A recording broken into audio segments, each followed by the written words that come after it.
One thing that's kind of fun about us that might be intriguing to people is you can be pretty big and still operate pretty small. The pandemic was such a dark time, I think, for all of us, but a lot of good in some regard has come out of it. Start slow, see what sells and works so you don't put too much capital into one thing. That's so encouraging. And I think especially with this new administration and with Trump getting back into office, like that will just be even more important. And you don't realize until you start that no one knows what they're doing.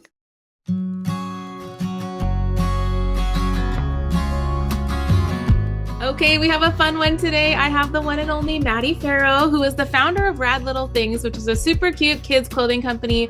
She started it in 2021, and I just adore everything that she does. Her Instagram's beautiful, and her kids are the cutest. But she's got two little boys, age 3 and 5, and we're going to talk life, work-life balance, kiddos, the whole thing. So welcome to the show.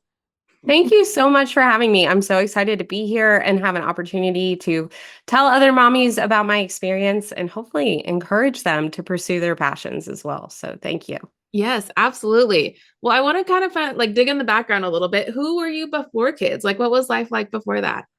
It was honestly crazy. I don't know how far back you want to go, but in my early 20s, out of college, I wanted to pursue broadcast journalism, and I was very into sports. I played every sport growing up.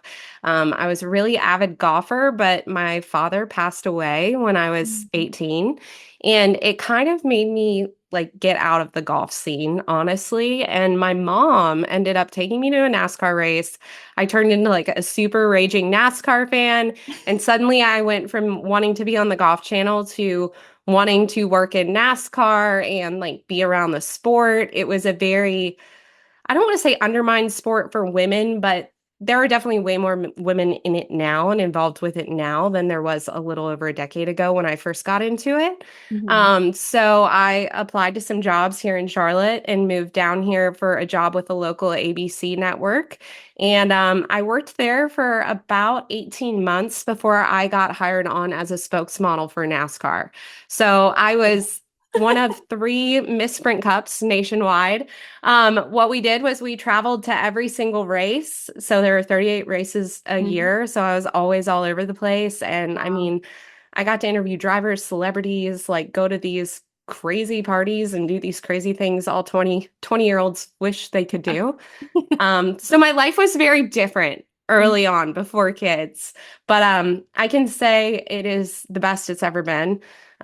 Kids are the best. So Yeah, I'm very amazing. thankful for my journey. So it sounds like God primed you to have little boys because you just have all the interests that they do. So you're like the expert, which is awesome.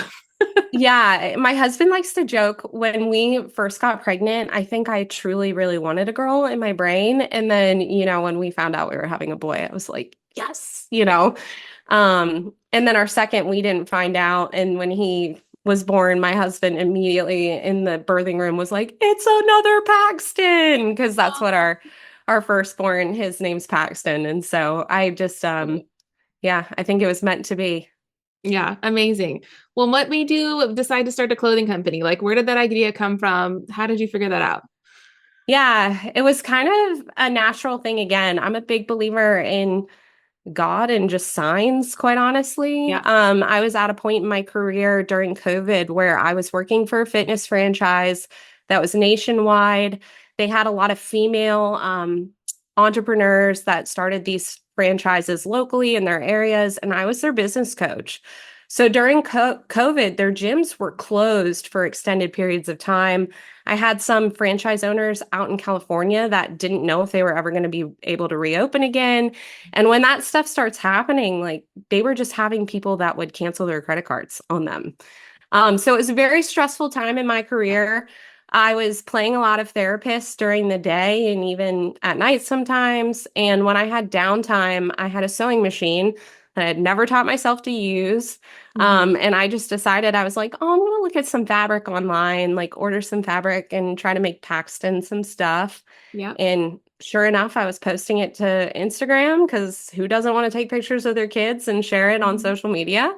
And I had friends that were like, can you make me stuff? This is Yeah. really cute. Like, can you make more of this? And I was not at that level of seamstress by any means. But my husband was like, maybe you have something here. Like you clearly have an eye for this. You're passionate about it. why don't you take some time and pursue your own thing instead of putting everything into this job that's not totally filling your cup anymore? So that's really where it started. Wow. So it was like a pandemic craft project that turned into a business kind of. Yeah. Yeah, and it's crazy. There are quite a few other businesses that I've heard similar stories of, like, Yeah. the pandemic was such a dark time, I think, for all of us, but a lot of good in some regard has come out of it as Oh, well. yeah, So, absolutely. And just thinking about like the clothing industry, to me, it feels very intimidating because there's so much competition. Once you decided, like, okay, we're going to make a business, what research did you do? Like, what did you figure out about the clothing industry? Like, give me some little things. yeah, well, I wish I would have known a little bit more about it before I had started. And it sounds Mhm. like you've had some good interviews or know some people that are maybe in apparel.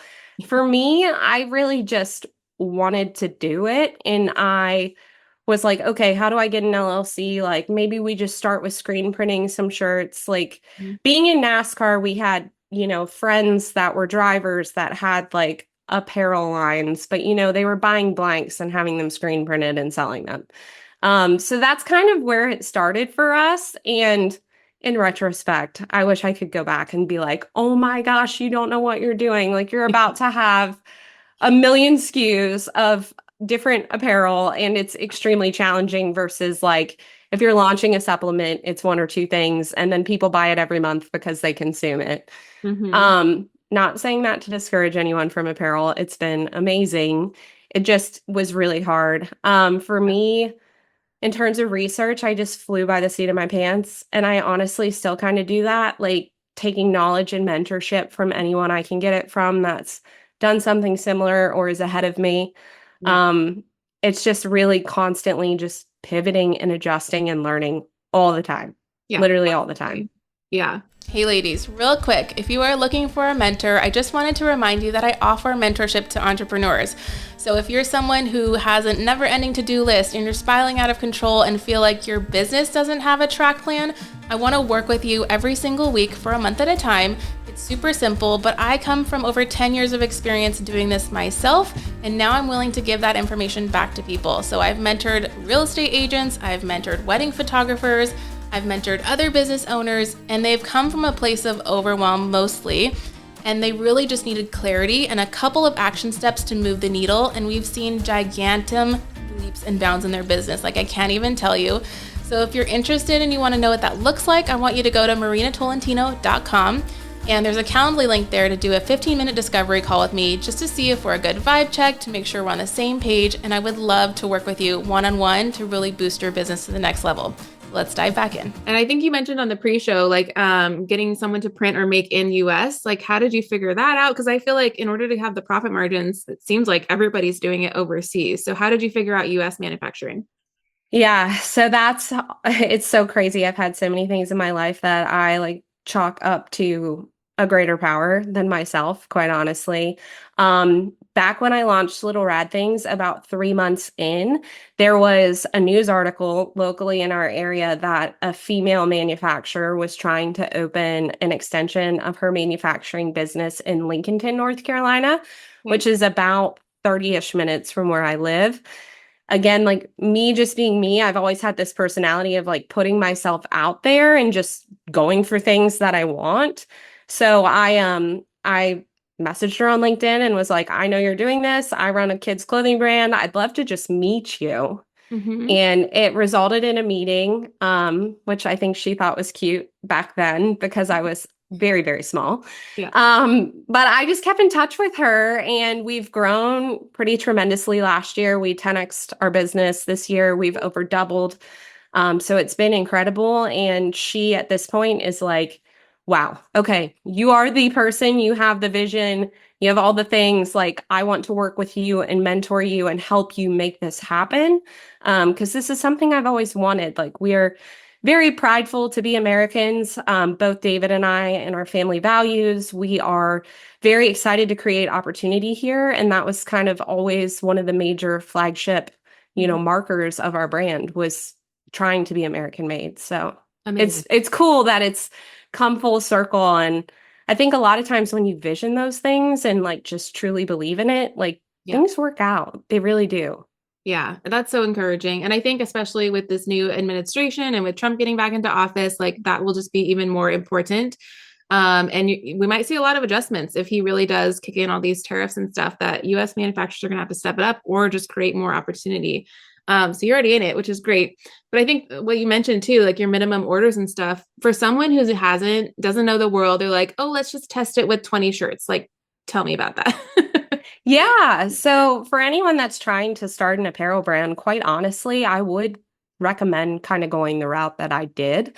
I think Mhm. I was very fortunate that I was able to do screen printed tees in the beginning and like showcase my aesthetic and style on some premium screen printed tees. Like we were Yeah. getting Bella Canvas, which was, made in America with imported materials, and Mhm. they're one of the highest ends on the market when it comes to that stuff. So we were able to kind of test the waters in the beginning with Yeah. that. And then I just educated myself on how to find suppliers, which honestly, it's pretty easy with Alibaba and these other softwares that are out there now. And then they're so anxious overseas to send you samples and win your business. So it really for me was a fortunate thing where I had some suppliers that were looking at me because I was doing good on social media, and I was pretty easily able to find someone who was willing to make Mhm. products for me. What's probably been the most challenging side of that, without being super educated on it, is how a lot of suppliers, unfortunately, will work really well for you for the first or second order until they know that they've earned your trust in your business. And then you start to see issues. Uh-oh. So I've definitely had my hiccups with like, we've had really great products. And then like a sleeper comes and the 3 to 6 month arms look like they're legs Oh, instead of no. arms. And then you're like, okay, like what do I do with this? Yeah. They're not going to take it back. Like, how do we fix it and make it right? Or in my case, like thankfully with me really liking design and knowing how to sew, I can call a different manufacturer and be like, if I send these to you, will you like cut the sleeves off and just make them short sleeve? Will you, restitch them? Like there are ways around it, but Yeah. really starting out, if you're doing small minimums, like just do the blanks, like start slow, see what sells and works so you Mhm. don't like put too much capital into one thing starting out. Yeah, that's super good advice. Okay, so year two, 2023, you 10x your business, you said. Tell me how that went down. Like, what was the attributing factor? What was it like? Like, how did that happen? Yeah. Yeah, it was crazy. It was a combination, I think, of like some really good organic social that started to happen. I started to figure out more of my brand voice because the biggest thing I think when you're starting is like you just have to start, and it's going to get better the more you go. When I look back at like our first mission statement, I'm kind of like, oh, this doesn't make sense. Like it does, but it's not nearly as clean as it is now. But in 2023, I really started to find my niche in terms of products. Like I was getting way better at design, and the manufacturing process because there are so many intricacies that happen there. And then we started Facebook advertising, which was huge, like getting Mhm. some of that traffic to our website. And then again, like social, I've been very blessed to kind of figure out Instagram. Yeah. That's like my bread and butter. I'm still, if anyone has some TikTok tips, if you have TikTok tips, I'll take them. I have not cracked that one yet. Yeah, I can. Um, Yeah. yeah, but just really like those organic traffic pieces were really huge. Amazing. Okay. So you just kind of went double down onto social media, what was working. So for people who are not up on Instagram yet, or like they're not getting it, they're just posting it and two people are seeing it. Can you list like three things that you must do on every post or anything like that? Probably the biggest three things that you should always do is consistently post first. Like, if you're not posting every single day, at least once a day, you're missing out. And I would say once a Yeah. day isn't even enough. I know some people think that you're flooding the feed, but literally I think like the smallest percentage of your audience truly sees your posts. And same with stories. I have thousands and thousands of followers and I'll get like 200 story views. And you can't tell me that's all of my audience Mhm. that's actually engaged. Yeah. So just consistently posting. I think posting reels now, I know Instagram was a photo platform for the longest time. And I personally love the photos. But if you really want that virality and organic reach, post reels, and then truly figure out who your customer is or your audience is and stick to posting content that's relevant to them. A Yeah. lot of what I post isn't for the people that already know about me. It's for the mom that's breastfeeding her baby or just feeding her baby late at night, tired scrolling social media to stay awake, and she sees something funny, because that's what I'm good at, is sarcastic content, and Same it here. Yeah. works. So really just like understanding who your person is and trying to just stay consistent with that messaging. Yeah, those are really good tips. I think consistency is one of the hardest things that entrepreneurs struggle with, right? Because we're like, well, we can post twice a week, but every day, are you kidding me? Like, that's crazy town. But if that's where all your business is coming from, then you should readjust your schedule to make that happen, like 1,000%. And that's what I've done. Like, most of my time now is spent on engagement and then just posting relevant content and storytelling. Like, that's it. I don't spend any money on advertising. It's just showing up and being me. But you do have to find your voice. So you've done that really well. You've got your little niche. You're not you don't care what other people think about you. It's just about being you, you know? That's a really great reminder too about the algorithm. And that's something I noticed on TikTok this last month was 95% of my views are coming from the For You page. They're not even my people. Like, that's insane.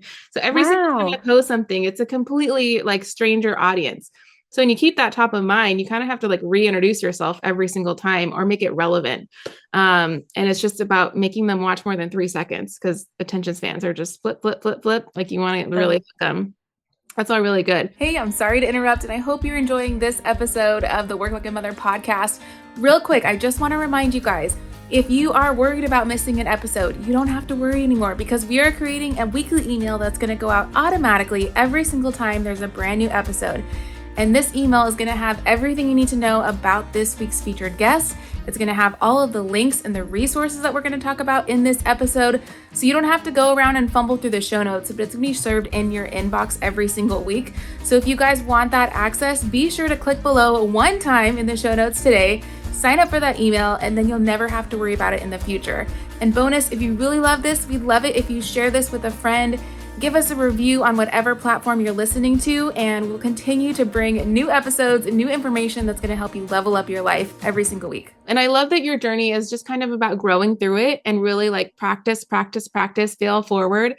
Because I think so many of us get stuck on the perfection of, oh, I have to be an expert to start my business, or I have to have all these accomplishments to start my business. No, honey, we all started from somewhere. Like, I'm on business number 4 or 5 now. Like, every time it gets better and better and better. Some of them we flop and we fail. We just dust it under the rug and we move on to the next one. But you're in it and you're doing it. And I love to see that you're just like, you're admitting, I don't know it all, but I'm going to do my best effort and it's working. You know, that really attributes to it. So is it just you, or you have a team now who helps you with all of this?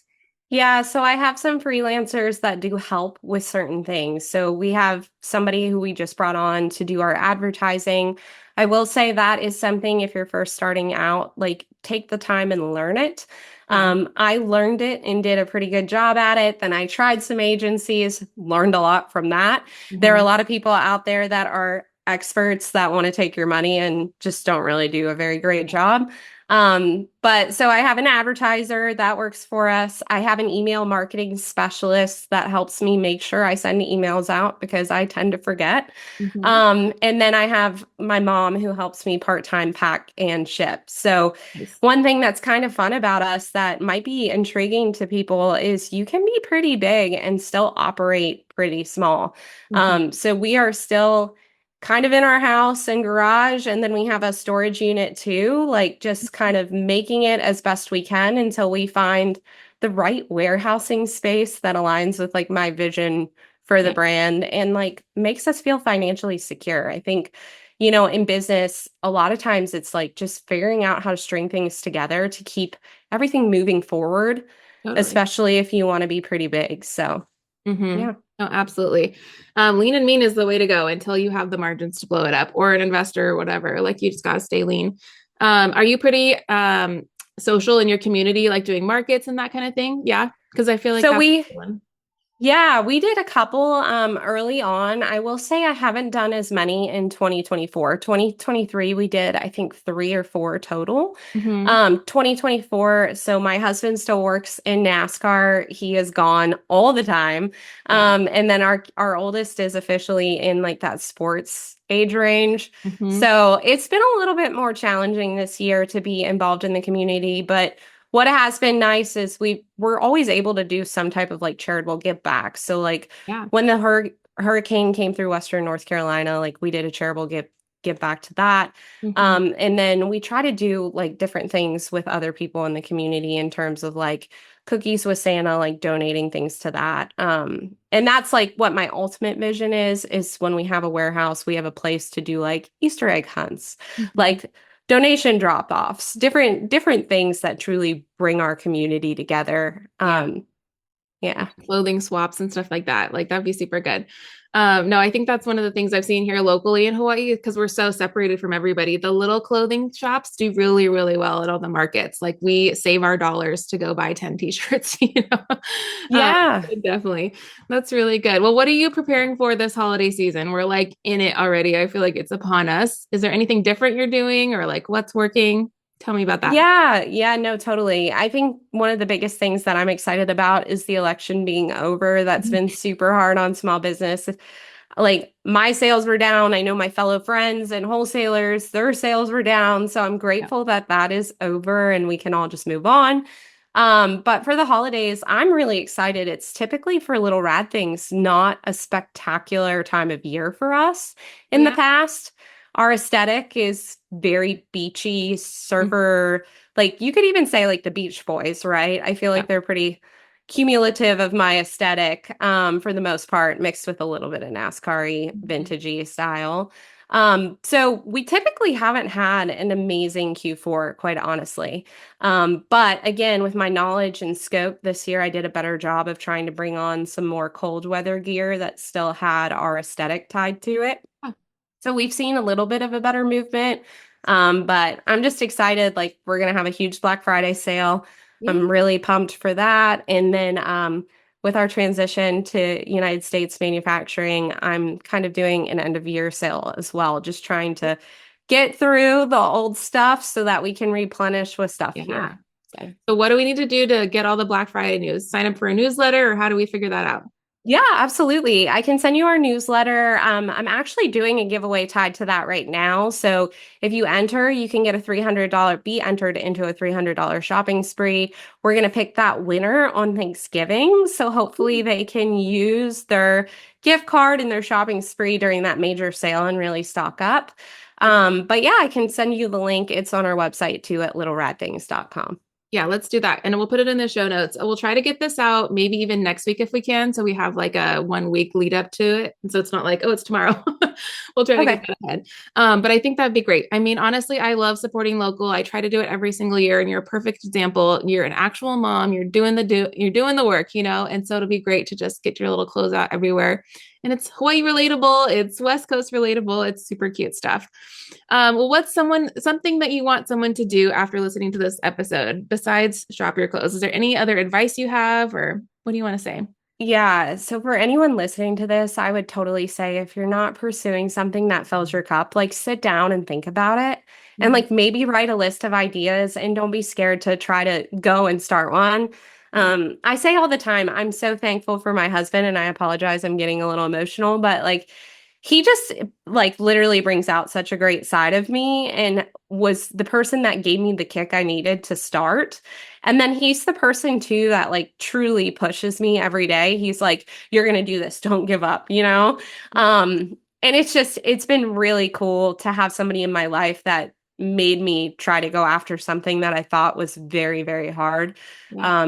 And you don't realize until you start that no one knows what they're doing. Like, Mhm. I've been around business owners who do millions now in revenue. They still don't know what they're doing. They just figure it out all the time, like literally all the time. So yeah, my advice would be figure out what fills your cup, find some time to focus on it and just chip Yeah. away at it day after day. Because if you don't start, you'll never know. And you just Mhm. have to start, really, you Super know? great advice. Um, Yeah. Thank you. Yeah. That's so good. And just, yeah, again, a reminder that we are all figuring it out. Even now, like you never hit where you know it all. No one does. So it's really important to just build that community of people like you too. So I hope people reach out to you on Instagram and just they can jump in your DMs and ask you questions if they want, if they have this idea of a business. Like that's what this is about too. So super, super good. Well, I end every episode with a fun rapid fire. So what is your Starbucks order? My Starbucks order right now is a venti iced shaken espresso with 5 shots of espresso. And I usually will do like some sweet cream, I can't talk, sweet cream cold foam Yep. on the top. I guess I'm pretty basic. It's not very sweet. If you like sweet stuff, don't go for that, You're but heavy on the that's my espresso routine. side of it. Yeah. Yeah. Give me the caffeine. That's awesome. What do you make for dinner when it's last minute? Oh, I don't make. I go to Chick-fil-A. Oh, good call. Yeah. Don't we all? What's your favorite go-to department of Target? Oh, that's a good one. Oh, I would say probably the kids section of toys now. It used to Oh be yeah. truly like the kids' clothes. I always just like to see kind of like what they're coming out with. I think Target does a very good job of trying to stay on trend. Yep. Almost to a fault where it makes me mad as a small business owner in this space, but I always like spoiling my kids. So anything kids related usually is my favorite. Yeah, for sure. That's good. Name a book or a podcast you'd recommend to the audience. A Court of Thorn and Roses for a Oh, fun read. Pack Power, as we call it. Yes. Yeah. Super good. Okay. And then TikTok or Instagram? Instagram all day. And what is your Instagram? It is Maddy Fero is my personal one, and then at the Little Rad Things if you want to follow us for some sarcastic mom reels. Yes, for sure. Sign us up. So good. Well, thank you so much, Maddy. This was so much fun. I'm so excited for people to discover your brand if they haven't heard about you yet. Get shopping for the holidays, and then honestly, just like build a relationship with you and reach out because you're so approachable and just real. We need more people like you. So thank you, my dear. Well, thank you for having me. I really appreciate it. Yes, we'll talk soon.